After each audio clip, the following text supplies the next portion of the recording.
Hey everybody, it's Safi and Marco Dish Out on Movies, the only movie review show on YouTube to review movies in terms of food. It's just Marco here once again. I am here today to review Goosebumps, Season 1, Episode 3, The Cuckoo Clock of Doom. Now, for starters, I ended up reading the book, and after rewatching this episode, I do think the book is better. Which is funny because when I read the books, I was saying, the episodes are so much better. But I think when you really watch them both, I don't know, there's just something, I can really tell the difference. Even though I do think the book has big problems, and I do think that all the books have similar problems, being very repetitive, being boring, flat, dull characters, I still do think this book is way better than the episode, and here's why. Here are the pros to the episode. All the actors are good and fit their characters perfectly, and so the main boy, he does a great job. I don't think that he's that bad. He's pretty good for a kid actor, and I do think that he is good as the character. Of course, the younger versions of him are not as good, but that's to be expected. And then, of course, you have Tara, and she does a phenomenal job. I mean, she straight up embodies the character 100% to the point of where it's almost like impossible to think that they wrote this book before the episode, because it feels like she's like an original character, and it's like nobody else could have probably played her as good as this actress, even though she's really young, and it's like, how did she do such a good job? Because she was pure evil, and if they had gone the way of the book, then it would have totally worked out so much better.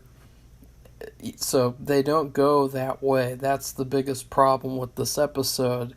And it's too bad because they had the perfect actors right there, and they wasted them. And I did like both of the parents, too. The parents, they were a lot more likable than in the book. But at the same time, it was weird because, I don't know, it feels like with a lot of the changes they made, it just makes you wonder why. Why did you have to make the change to not talk about the mom and how she had this weird diet thing? Because one of the things in the book was that in the present day, the mom decided to force her entire family to go vegan. And in the past, of course, she didn't do that. And it's a strange thing where it's like, it's sort of like a temptation for the main kid to probably want to stay in the past, because you get to eat real food. You don't have to eat gross vegan food all the time. And so there's a lot of little elements like that are missing. And I think that was a mistake. I'll never forget in the book that lentil soup. She made this really gross this lentil soup. And it was it's such a nightmare. Whereas in the episode, it's just who cares? We don't have time for that because this is only a 25-minute episode. And then once again, there was great music. I really think all the music was perfect, especially when he's at the birthday party. I will say the best scene of the whole episode is when he's at the birthday party for the second time, and he has this deja vu moment, and it's very creepy and it's very well done. And it's too bad because that's something that I didn't like about the book. In the book, what happens is every time he goes back in time, he gets into a situation and then he forgets, oh yeah, this was the time where Tara was responsible for my arm getting broken. And this was the time where Tara was responsible for me getting beaten up to the point of where you couldn't even tell who I was with my face. And none of that is in this episode except for this one scene at the birthday party. And it's too bad because the episode did such a better job of that type of scene than in the book, and if they had had that the whole episode, it would have been amazing. It was an enjoyable episode overall, even though it was very simplistic. Like, I would watch it. I've watched it a lot. I've watched this episode quite a few times, and I do think it's pretty good. It has some good cinematography too. There's lots of weird shots. Like, there's this one that I really liked where the kid, he first twists the cuckoo's head, and it's a great shot because you see the cuckoo's like right next to the camera, and it just looks really great. It's a really cool shot. So now here for the cons. The cons are pretty extensive, to say the least. I mean, guys, they made such queer changes to this book. They couldn't even include the fact that at his birthday he had chocolate cake. They had to have blue and yellow frosting, and they had to have blue and yellow ribbons hanging up. Do you know why?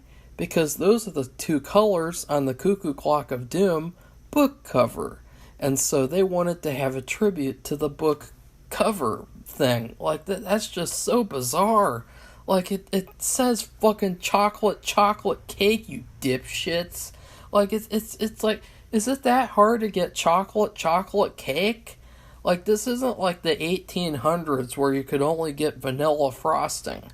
Like, they had all this access. They could have gotten any cake they wanted from any bakery they wanted. And it's just a chocolate cake. Like, it's simple. That's a simple thing to get right. They couldn't even do that. So for starters, and I'm starting to not like this episode anymore, by the way. I'm not liking it in comparison to the book. When you put it by itself, you get the grade that I give it, but when you compare it to the book, you get like a D+. So I am going to give it a B-. Spoiler alert, but if I were comparing it to the book, like I did with The Girl Who Cried Monster, that episode would get a C-. This episode would get a D+, but I will give it a B- all by itself. But for starters, they replaced one of the darkest pranks, or if not the darkest pranks in the book that she pulls on her brother, which is, what she does is she steals his friend's basketball cap and puts it in his backpack, and then she makes it so that the guy discovers it, and then the guy beats him up to the point of where you can't even tell who he is on his face. And so that was a pretty dark prank. And, she's not a good person, Tara. I don't care if she's a kid or what. She's horrible. She's a monster. She's the villain. She's the villain of the story. But they replaced that. So keep that in mind. They replaced a beat-up sequence with a very light, goofy catch-up scare prank where she pops out of the forest with a shitty little fake monster on her hand, and then she squirts ketchup at him. And it's like, wow, that was so good. That was so... Oh, I'm so glad that they replaced the darkest prank in the book with whatever that was supposed to be. Like, that was terrible. It was bad. The Cuckoo looks terrible itself, too.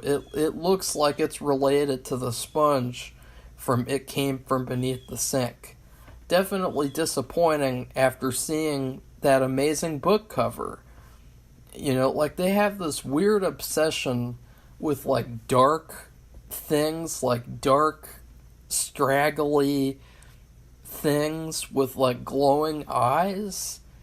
And, like, I don't understand, like, if they were so obsessed with having blue and yellow color scheme for the birthday, then why couldn't they have a cuckoo like the one on the book cover?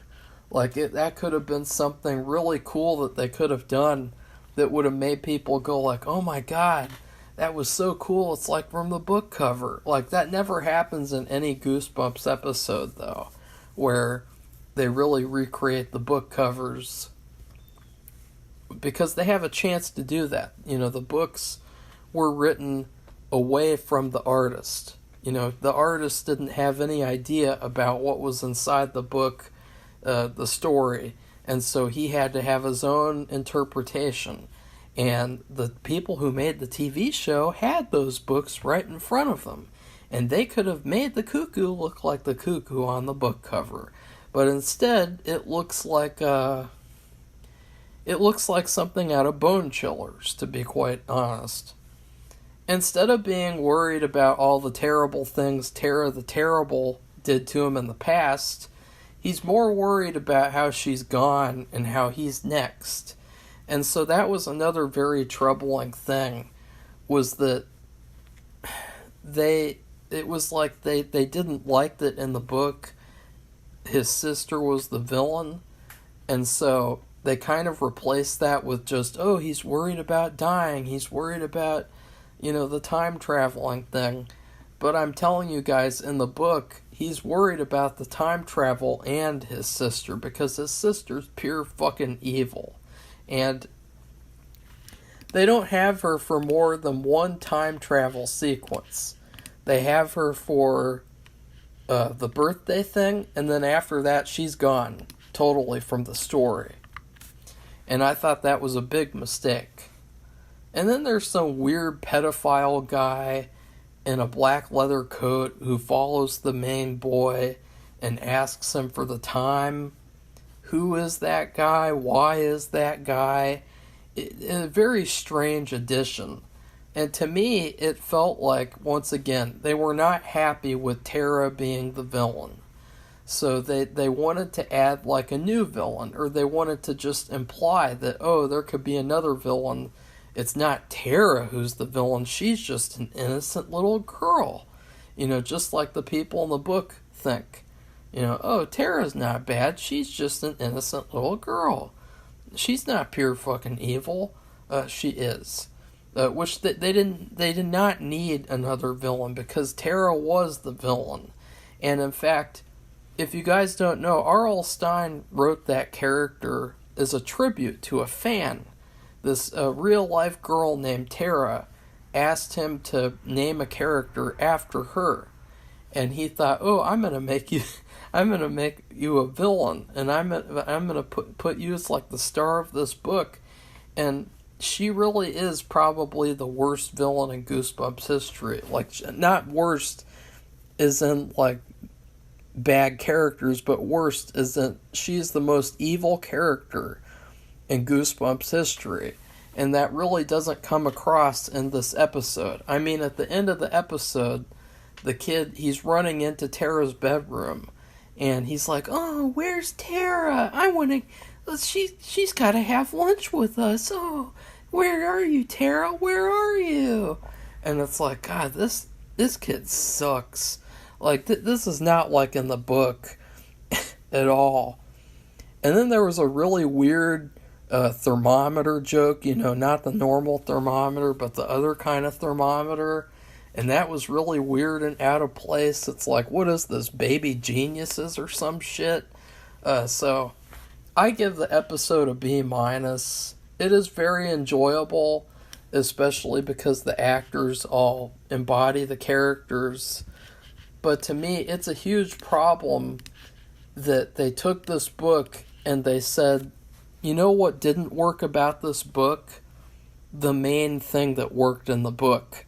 Like, the biggest pro of the book itself is that Tara is a fantastic villain, and that she really adds to the story.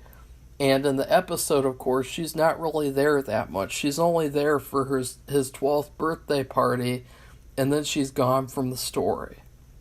So please like, comment, and subscribe. Goodbye, everybody. See you soon.